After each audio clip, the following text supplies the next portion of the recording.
All right, welcome to episode 76 of Adventures in Inbetweening. Today I am looking at a show called Edgar and Ellen. I animated special effects on this for the entire first season, and there's some great stuff here. I'm going to focus on water and liquids.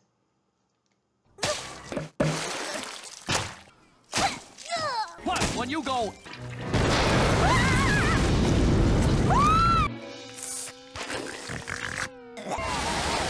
Go! No!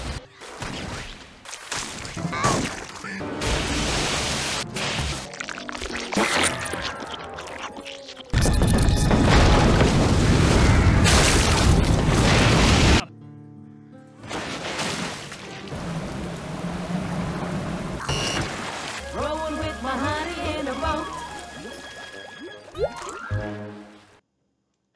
Okay, you can see by based on all that footage that it's not just water. There's a lot of different liquids, and basically the only difference between all the liquids is the colors that we give it. Sometimes there's some extra highlights and tones added here. We've got some really yucky pea soup being thrown at Ellen here from Edgar.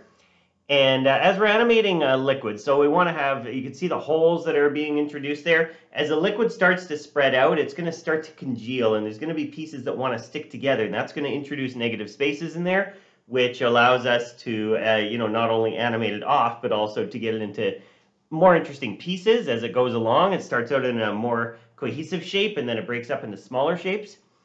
And that follows, basically how nature works. That splash there, watch that. That's going to be reused at different times.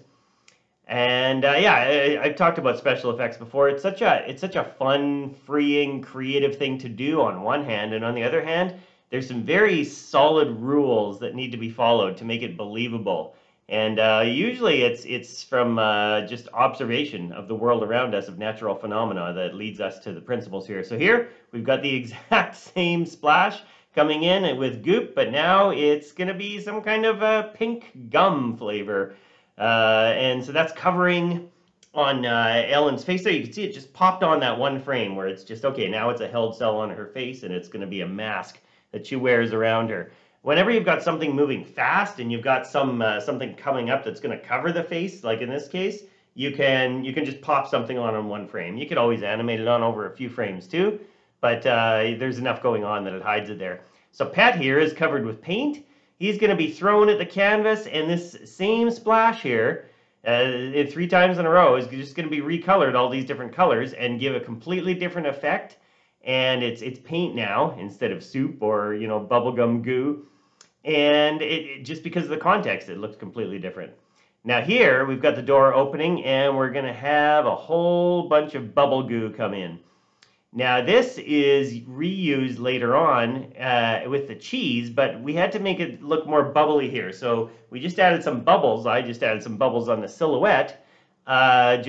There was a lot of reusing effects on this show and just modifying them. Oh, okay, well this has to be this. We can use this one about 80%, and then we just have to add more. So this one was adding bubbles on the silhouette of it, adding bubbles floating up, and also adding this bubble layer in the foreground. You can see it slowly rising up there. These effects, generally, the bubbles have outlines, but with these waves that are coming through, they were all drawn without outlines intentionally, so that they could be combined, and you could layer them, and it wouldn't look like, oh, this looks like 6 different effects with a whole bunch of different lines. This one here with the snot when Edgar was sick, this one was specifically for this scene that I animated it.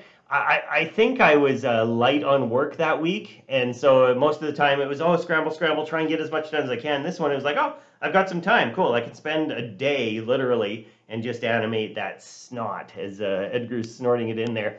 Here they struck water. I'm guessing it was a water main that was broken, and that's going to be shooting up. You can see the cycle going over and over here. You can see as I'm playing it through, it's, I think it was a 16 drawing cycle. I think I did 8 drawings one way, and then I flipped it around, did 8 the other way, turning it into a 16 drawing cycle.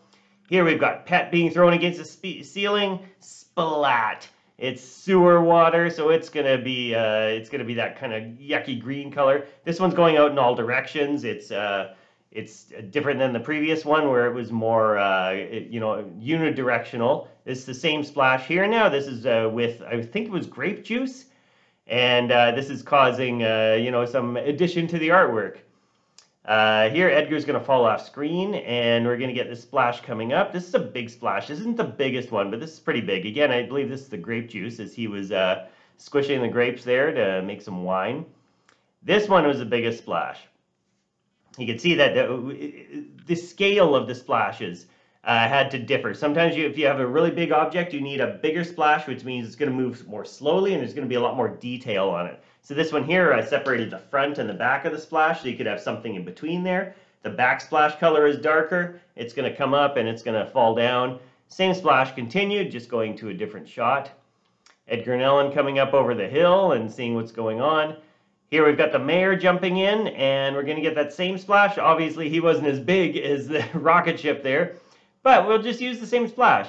Sometimes to change the timing on them, if it's a bigger splash, we might put it on 2s, and a smaller splash, we might put it on 1s. This is how the splash looks in Flash here. So this is redrawn in Flash. You can see the timeline there. There's some different layers. That's the back of the splash only. So we've got that darker color behind, and then here's the front of the splash only.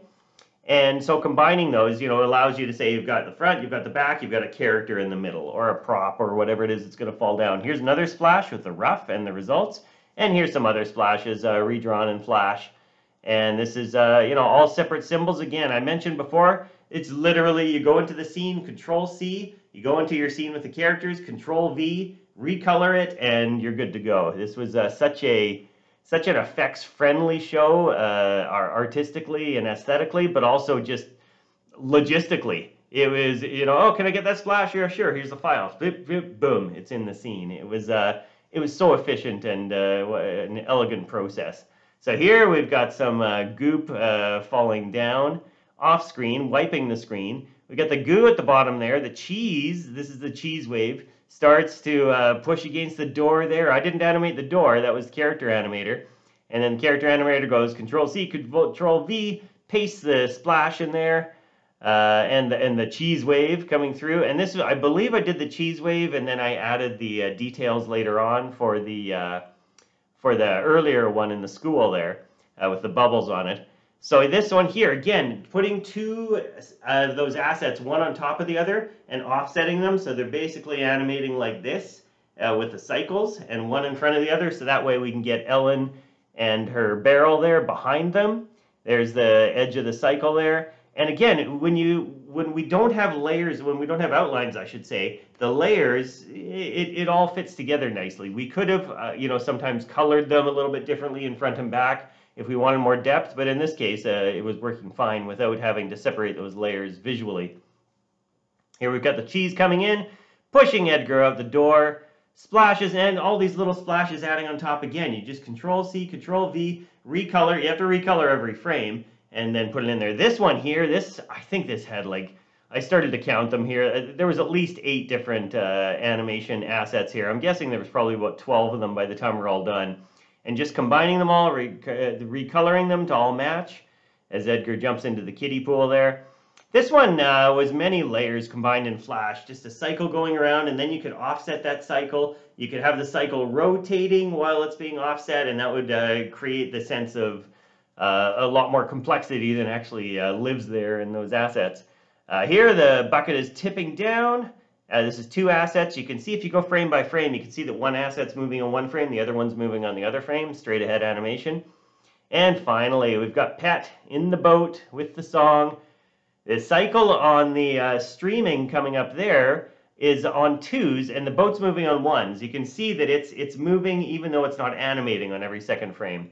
There's a splash in front here, this cycle that was going on, and that was squashed down just to accommodate, because we don't have the outlines that allowed it to be combined more simply. And the cycle is going to transition, zoop, zoop, zoop, zoop, blue. We have that final dissipation. And here it is again, the exact same cycle, just made smaller for the last little stream coming up there, the last geyser. So much fun on this show. It was so freeing. I love drawing 2D hand-drawn effects. Still do it on my short films, and if anybody ever has the inclination, I recommend learning it. It's a lot of fun. That's it. Thanks for checking it out, and I'll see you next time. Take care.